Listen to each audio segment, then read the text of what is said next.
Hey guys, before we jump into the video, I'd just like to mention that I live stream around 4 times a week on twitch.tv/demonjoefrance. I would absolutely love to have you guys over there. We do everything from Destiny 2 to horror streams on the weekends. If that somewhat interests you, then feel free to click the link in the description, and if that doesn't, maybe this clip will. I have been, like, this is a butthole, like that. Okay, maybe you're not interested after seeing that clip, but whatever. Enjoy the video.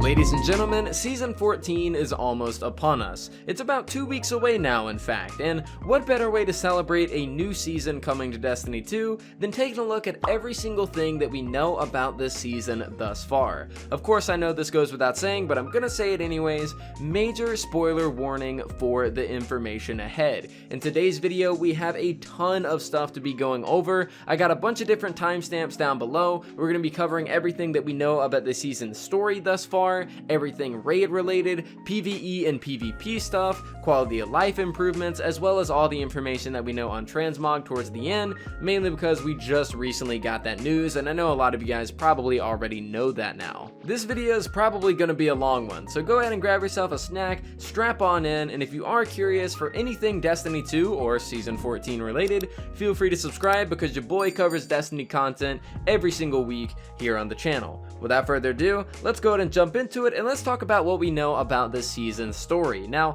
this information comes from via Josh Hunt on Twitter, and he has the name of next season, or what he believes to be the name. What he says is next season's name, spoilers, Season of the Splicer, fairly confident about that. And of course, he also links another picture that says found the reference to Season of the Splicer on Bungie's website. And this is very much a credible leak. This is also backed up by many people on the Raid Secrets Reddit that were able to replicate this, at least within the time that it was found, because via Josh Hunt on Twitter also ended up tweeting another picture that said, finally, Destiny's getting that mature update. Hope this one's about Saint and Osiris. And of course he's joking, but what he shows is that Season of the Splicer was then changed to Season XXX as probably a means of Bungie covering up their tracks. Now, of course, Season of the Splicer could not be next season's name. There is no guarantee that that's what the season's going to be named or what it's going to be about. It could be a placeholder, it could be something to throw us off, but I got two main reasons as to why I think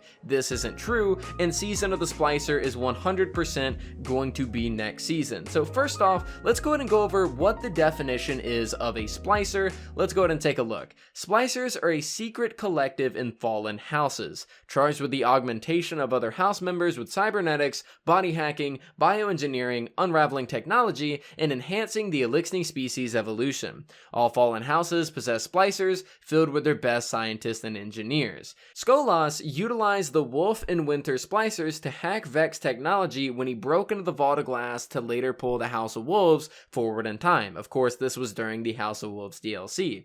Now, the most notable of these specialized groups are the Devil Splicers, a radical sect from the House of Devils devoted to the Golden Age technology Siva. They are responsible for the creation of the Plague Lands within the Cosmodrome, and of course this comes from Rise of Iron. Now, I'm just gonna go ahead and say it, I do not think that this next season is going to be Siva related. A lot of people get it confused when they see a word like Splicer. The first thing that comes to mind is of course the Devil Splicers, the Siva Splicers, everything about Rise of Iron. However, Splicers, as talked about in this definition, are in every single house of the Fallen. And of course, with House of Wolves, there were Splicers from the Wolf and Winter houses that helped break into the Vault of Glass and steal Vex tech. And of course, this is the main reason why I think next season is going to be called Season of the Splicer, because what raid are we getting next season? We're getting Vault of Glass. Maybe, just maybe, splicers are going to be involved in this season, and I have even more evidence to back that up. Genzor, which is a very credible leaker within the Destiny 2 community, ended up having a huge text dump drop at the beginning of Season of the Chosen of a bunch of dialogue that was found within the game. Here is just a little bit of a TLDR from that one true Dargus on Reddit, who ended up highlighting 4 main lines that came from this post that happened 3 months ago. though. One of them says, Misrax working with the Vanguard. Spider must be furious. Misrax is the proper Elixir pronunciation of Mithrax, which Mithrax is that friendly fallen captain, which is very much involved in that 0 hour mission that ended up getting vaulted, unfortunately. There's also one that says Splicers working with the Guardians, Elixir in the city, things are really changing. Another one that says Glint patch me into Misrax, and another one that says transmission logs from Misrax? What's he up to? Now, of course, all of these lines right here tie very heavily into the theory that Season of the Splicer is a real thing. Not only was Season of the Splicer found on Bungie.net, not only have the fallen Splicers hacked into the Vault of Glass to steal Vex tech, but we're also seeing lines in the game's dialogue talking about Splicers working with the Vanguard.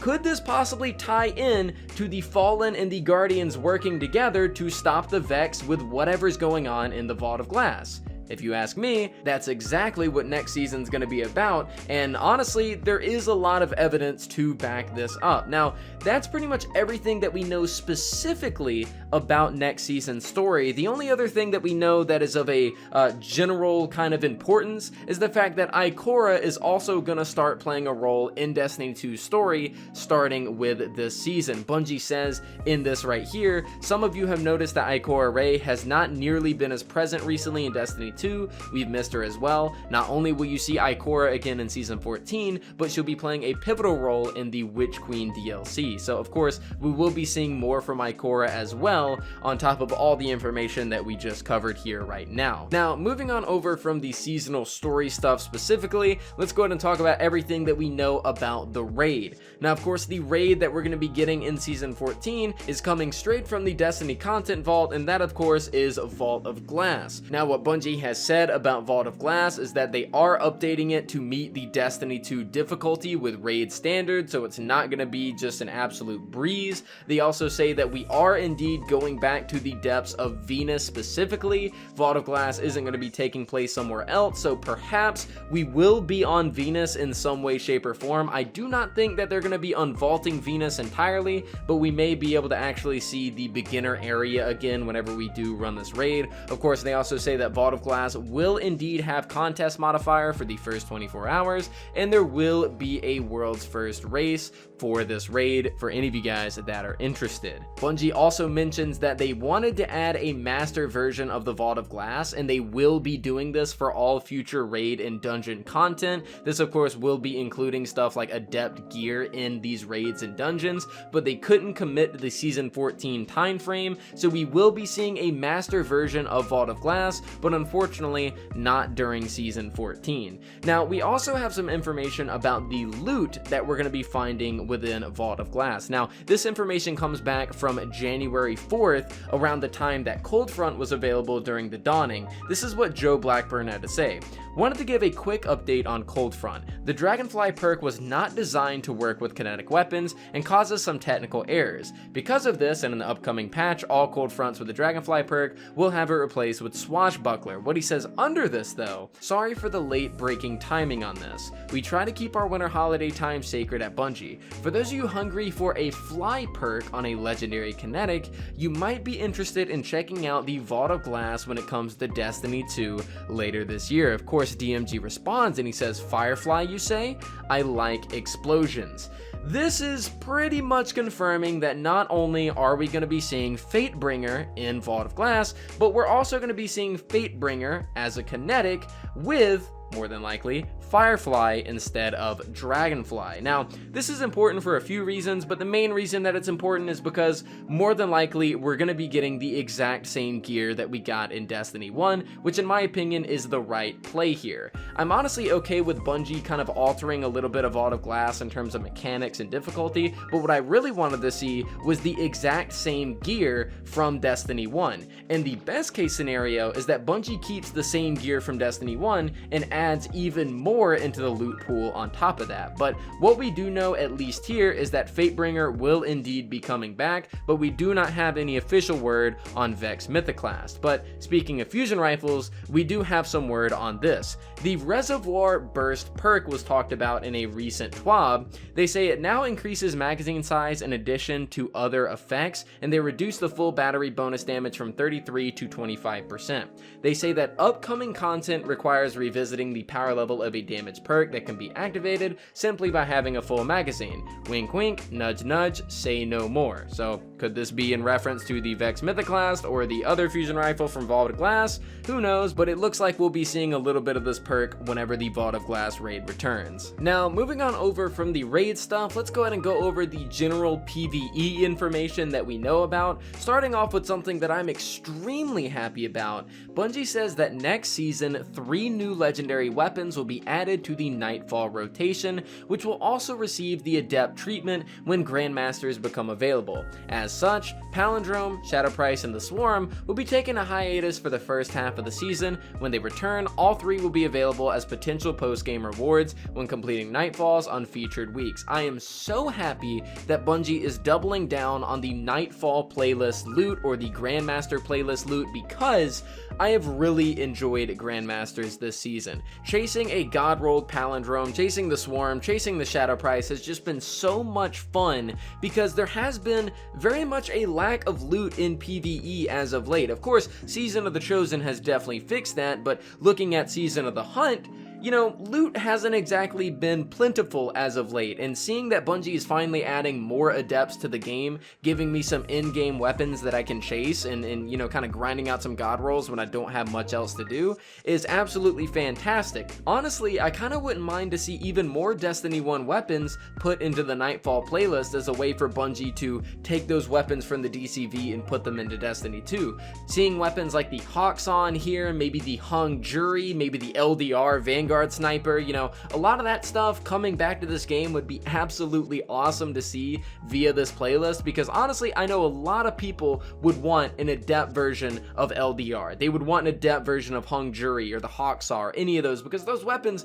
were absolutely fantastic back in the day. I love that Bungie's adding more to this Nightfall playlist, and all in all, this is some really good news. Of course, we also have some balancing changes that Bungie announced for some PvE weapons, like with the Lament, they're actually pulling back on the damage. They reduce the damage of the revved heavy attack by 16%. You also have things like the Falling Guillotine having its ammo economy tweaked a little bit. They have the full energy heavy attack ammo cost actually being increased so that you'll run out of ammo quicker, but they're keeping the same amount of damage that it can do. And of course, you have one of the most recent perks that came with Season of the Chosen, Frenzy, seeing a damage reduction from 20% damage to 15%. Now, that's all that we know about the general PvE information. Let's go and move on over to PvP. First things first, we're actually getting new Iron Banner weapons. We're getting 2 completely new Iron Banner weapons and 2 reprised Iron Banner weapons. Of course, the reprised ones are the sniper rifle and the hand cannon, and the new ones are the machine gun and the shotgun. Very, very excited to be seeing these finally make their way into the game.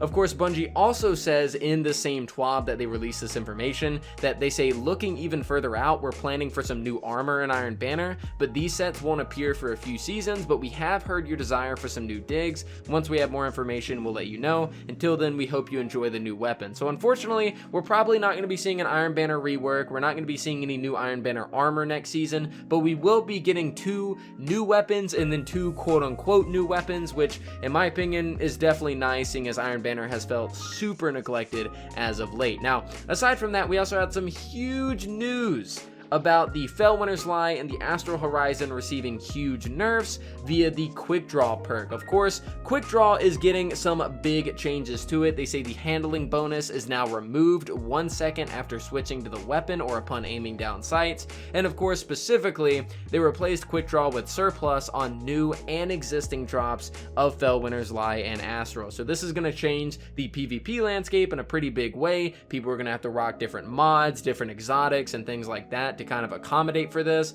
and it's going to make, you know, achieving that quick draw effect a lot more costly in general, and possibly cause people to go down different avenues whenever it comes to their PvP builds. Of course, we also got news on 120 hand cannons. They say that these weapons will now have their damage and their aim assist fall off distance reduced by between 2 and 4 meters based on the range stat, and they also say that this is going to roughly half the range buff that they received in Beyond Light. So 120s are still going to have really good damage, they're still going to have really, you know, decent TTKs, but they're not going to have an extreme range like they have right now, basically outclassing almost any other gun that you could possibly use against them. Now the next thing I want to mention is that Season 14 is also going to be seeing some more stasis nerfs in the Crucible. They say, second, over the next several seasons, we will be making changes to stasis and light subclasses. Across Season 13 and 14, we will be adjusting stasis and Crucible in order to bring its overall effectiveness in line with our light subclasses. So, of course, Bungie will be still taking a look at stasis, and they will still be making changes, so do expect some more balancing coming next season. Now, the last thing that we can talk about in terms of PvP related stuff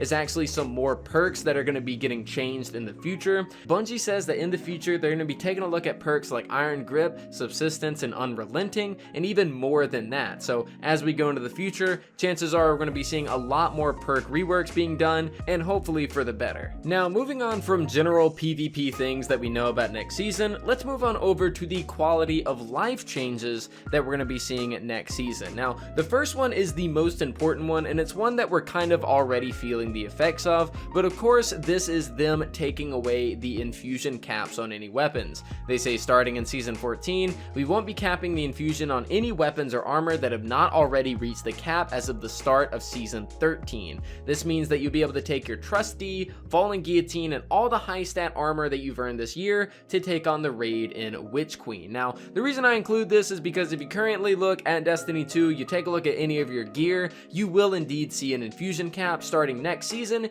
This UI will not be there whatsoever because sunsetting has been entirely sunset. So from this point on, we will not see a thing about infusion caps leading up until the Witch Queen. Now, of course, the other thing that Bungie mentions is that because we won't be capping any more of our weapons, we must consider more variables in game balance for our upcoming seasons and releases. So expect to see some tuning whenever it comes to our biggest outliers in PvE and PvP. Yes, I'm talking to you, Fell Winners and Warmind cells. Now, of course, we've already seen what they're doing with Fell Winners, what we talked about earlier. We may be seeing some Warmind cell nerfs starting in Season 14. I wanted to mention this just in case, just to let you guys know that in case they do mention this, that it's not coming out of left field for you all.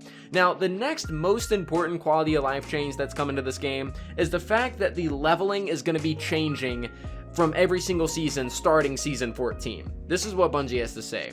Now that we've talked about rewards, let's talk about power. Last year, we started a paradigm where we raised the overall power cap by 50 each season. While this helped ensure that infusion caps shifted the meta, it also made each season feel like a significant reset to the power you accumulated. To combat this, we will be experimenting with a new power level cap. Starting in Season 14, we will only be raising the power cap by 10 for each non-expansion season. This means if you reach the maximum power in Season 13, when the next season rolls around, you'll be directly in the 10 power pinnacle band of the power pursuit. The power increase should feel familiar to anyone who played Season of Dawn. Basically what they're saying is that from now on, every single season that we play, we only have to grind pinnacles and nothing else. There will be no power grind, there will be no soft cap grind, there will be none of that. The only thing that we have to do is just get our pinnacle engrams, and then boom, we're already max level. This is definitely way better to how repetitive leveling has felt in the past few seasons, and I'm definitely all for it. Now, next up, we have a massive quality of life change, and it's going to take me a minute to read all of it out, so just give me a minute. But this pertains to Ada 1 as well as Banshee and the Tower. So they say that with the return of Ada 1 to the Tower in Season 14, we're introducing some small quality of life upgrades to a couple of our Tower vendors. First, in addition to being the primary vendor associated with Transmog, Ada 1 will also become the vendor who delivers a variety of armor-focused items and upgrades. Each day, Ada 1 will now sell one randomly chosen armor mod from the general and armor slot, helmet, gauntlets, etc., and one randomly chosen combat style armor mod chosen from the charged with light and war Warmind cell groups, which should make it easier for players who missed these in the past to get their hands on some of the armor mods from year 3. So if you guys are still missing Charged with Light, still missing Warmind cell mods, you can go to her every single day and guaranteed be able to see at least one of them in her inventory to see whether you have it or not. This will make it a lot easier for you guys to flesh out your collections. Of course, they say additionally on a weekly basis, Ada 1 will sell one armor set randomly chosen from the world loot pool with a stat roll that also changes on a weekly basis, and Ada 1 will also sell armor upgrade materials like upgrade modules, prisms, and shards in the same way that Banshee does right now.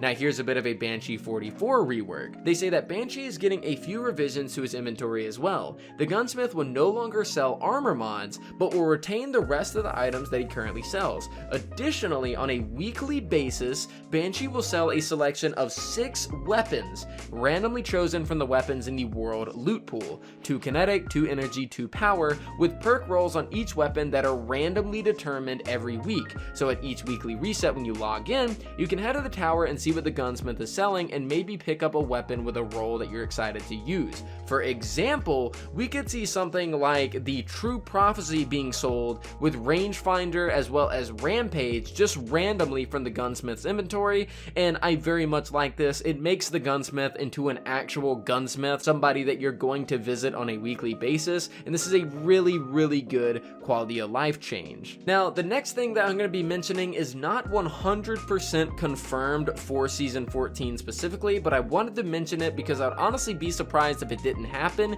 Just like with Season 13, whenever Gambit and Crucible got their reworks with a reputation system, chances are we will be seeing one for strikes very soon. Of course, in this screenshot right here, they talk about how they implemented this system, or they're going to implement it for Season 13, and they say in a future season for strikes, this will end up happening with the vendor. So chances are, perhaps in Season 14, we may finally see, Zavala actually become a vendor that gives away seasonal stuff in the same way that, the Drifter and Shaxx do with reputation, instead of things like tokens. So perhaps we will be seeing tokens phased out from the Vanguard soon. Maybe Bungie will make a PSA sometime soon, but I really hope that we don't go yet another season without this rework. Let's go ahead and bring strikes up to the same area that, Gambit and Crucible are in, and something tells me we'll probably be seeing this. Now, moving on from that, we have yet another really big piece of news, and this is actually that crossplay alpha testing will be taking place in Season 14. Bungie, of course, says that crossplay is coming to the masses in Season 15, and that they're going to be doing some internal rollouts and alpha tests in Season 14 to prepare for a widespread launch in the fall. And of course, with crossplay, you'll be able to play with all your friends no matter what platform. So I'm not sure if these alpha tests, because they say internal rollouts, but I'm not sure if the alpha test in particular will be available to the public. Like, some people can get chosen for it to try it out, maybe play a few Crucible games and some strikes or whatever, but we will be seeing some progress being made towards crossplay during Season 14. Now, the next quality of life improvement is actually pretty nice. There's 2 really good ones here.